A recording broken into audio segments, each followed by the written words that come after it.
Awalnya hanya berupa ketegangan di wilayah perbatasan, kini berubah menjadi perang terbuka berskala besar. Dua negara Asia Tenggara itu kembali terlibat dalam konfrontasi militer.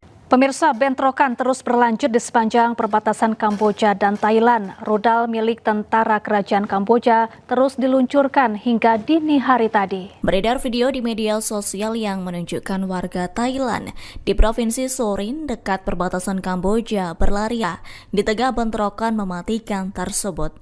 Dalam video juga terdengar jelas suara benturan dan baku tembak militer Kamboja Di ASEAN yang selama ini berupaya mempertahankan stabilitas regional. Sampai hari ke-12 sejak bentrokan bersenjata pecah di Provinsi Odar Meanchey, Kamboja, dan Provinsi Sisaket, Thailand, dilaporkan lebih dari 3.000 warga sipil telah mengungsi, lebih dari 100 korban jiwa, dan ratusan lainnya terluka akibat serangan udara, artileri, dan bentrokan darat. Kedua negara saling menuduh satu sama lain sebagai pihak yang memulai konflik, sementara upaya mediasi oleh negara-negara ASEAN seperti Indonesia dan Vietnam sejauh ini belum menunjukkan hasil signifikan. Awal mula konflik, sengketa wilayah lama kembali membara. Perselisihan antara Thailand dan Kamboja sebenarnya bukan hal baru.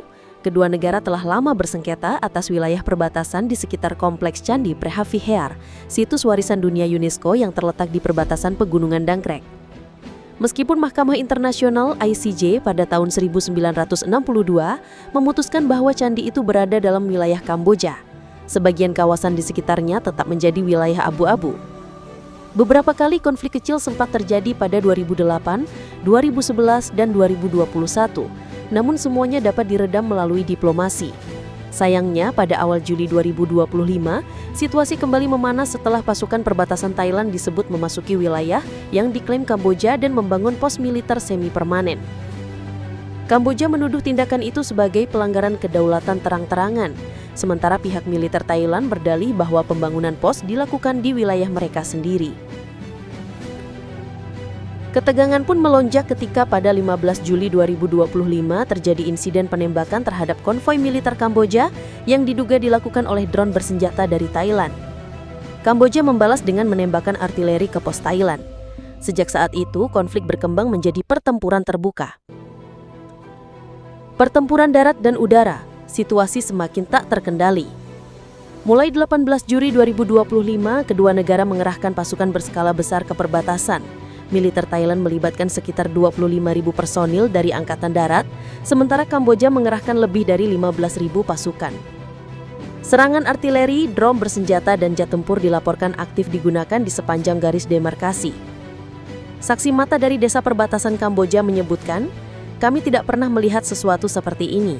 Bom jatuh di ladang kami, rumah-rumah hancur, dan banyak warga lari menyelamatkan diri ke hutan." Laporan dari LSM Kemanusiaan menyebutkan bahwa sedikitnya 78 warga sipil tewas di pihak Kamboja dan 33 di pihak Thailand dalam kurun waktu 10 hari terakhir, sebagian besar karena serangan udara, tembakan artileri yang menghantam permukiman. Korban sipil dan pengungsi membeludak. Kementerian Dalam Negeri Kamboja melaporkan bahwa lebih dari 2.100 warga sipil telah mengungsi dari Provinsi Odar Meanchey dan Prehavihear. Mereka sebagian besar kini berada di kem-kem pengungsian darurat dekat Siem Reap dan Phnom Penh. Sementara itu di Thailand, lebih dari 900 warga dari distrik Kantahara Lak dan Hun Han telah dievakuasi ke barak militer.